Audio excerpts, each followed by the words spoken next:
actually told Boots to come up here. You called Boots up there. You understand? Yeah. So all that you talk about in that post-fight press conference, don't nobody want to hear that. You told the nation when they could see it. Because, see, a lot of people couldn't see the post-fight press conference. But people saw the interview right after the fight. You told us that the man already told you, hey, it's time. You told us that's what was next. If you avoid that and don't do that, you're going to lose a lot of respect from a lot of people. And I might be one of them. We'll say about Earl Spence and somebody else, we don't want to hear that. I definitely don't want to hear that. You told us on national TV after the fight that you wanted to do exactly what that man said. That man told you, well, that's what I want to see. I don't want to see you do nothing else right now. You can come back and go to Earl later. You can come back and go to Crawford later if Crawford chooses to do that. But what I want to see right now is the two best junior middleweights on the horizon fight. It's two undefeated guys who are equal. Don't run from that smoke, bro. Don't run from... What's good, YouTube? It's your boy, Blue Blood Sports TV, and I'm back at y'all with another one. So you just heard the legend himself, Roy Jones Jr. As he stated, if undefeated Mexican star WBC junior middleweight interim world champion Vergil Ortiz Jr., who is 24 wins, no loss, no draw, 22 wins by way of knockout after impressively knocking out Erickson the Hammer Lubin in the second round last Saturday.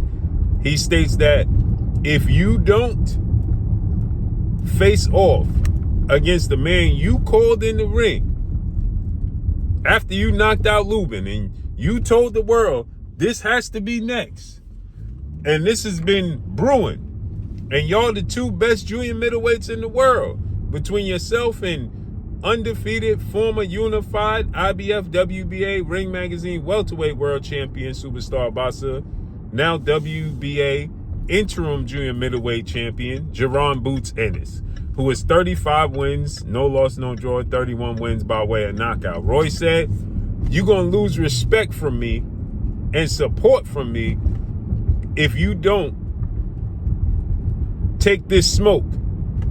He said, don't run from that smoke. You called for it. Well, the thing about it is, as you guys seen, I talked to Vergil Ortiz and I asked him flat out, who's in control? Who makes the last decision? Is it you or is it your team? And he said him, which means if the fight don't happen, it's on Vergil Ortiz why the fight didn't happen, right? He let you know he makes the last decision. So if the fight don't come to fruition and it's not at fault of Jaron Boots Ennis, then it's his fault. Then he don't want the fight. And Roy said, listen, don't run from that smoke. You can't run from that smoke. That's what Roy said. Man, you got to go to that smoke. You cannot run from that smoke. You got to make it happen, right?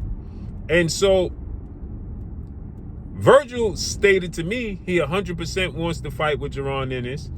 He makes the last decision, but his team don't want it. His father and trainer Vergil Ortiz Sr. is talking about he got hand injuries. They got to check his hands. They had a kid in August. They got to tend to that. They had a long training camp, right? Oscar talking about Vergil should fight Errol Spence and Jaron Ennis should fight Jamel Charlo on the undercard. His manager is talking about just to begin negotiations, they got to have $10 million on the table just to have a conversation to even begin negotiations. They don't want the fight, people. They don't want the fight. And Vergil is feeling the pressure to force them to make the fight, right? Vergil is in a position where he can no longer just sit back and allow them to choose a different opponent. He got put in between a rock and a hard place. He can't sit back and be like, and let his team just do their natural, searching and combing through opponents and who's up next and we got this available. No, now he in a position where he got pressured. And now he got to put the pressure on them to make the fight with Jaron Boots Ennis. See, he's no longer in the luxury that he could sit back and be like, hey, go ahead, man, whoever, I would like Jerron Ennis, but if it's not happening next and somebody else is presenting himself, I'll go that route and just sit back with your feet up. No, he done told me and he done told the world he controlled the outcome of his opponents, of the choice of opponent. He controls the outcome. And now the world's going to want to see him choose Jerron Boots Ennis. As he said, when Greg Hackett went on there, Greg Hackett pressured him. He said, I'm off of the Errol Spence fight. I'm 1,000% on and focused on Jerron Ennis. He ain't got no choice because, see, Vergil is also a showman, right? And he wants to also cater to the fans, right? He wants to give the fans what they're looking for. And he understands that the fans want him to fight Jerron Boots Ennis. And he's hearing it. And, the conversation is getting louder and louder, right? He can no longer just maneuver around it. He can't do it. He got to put his best effort forward. He got to put his best foot forward. He got to put everything that's possible for him to make the fight. He got to do everything in his power to make the fight. And if it don't happen because Jerron Ennis, then it don't happen. But he got to make it happen. Period. So let's see how this unfolds and plays out, man. But that's all I got for y'all. Follow me on Instagram at Blue Blood Sports TV, all one word.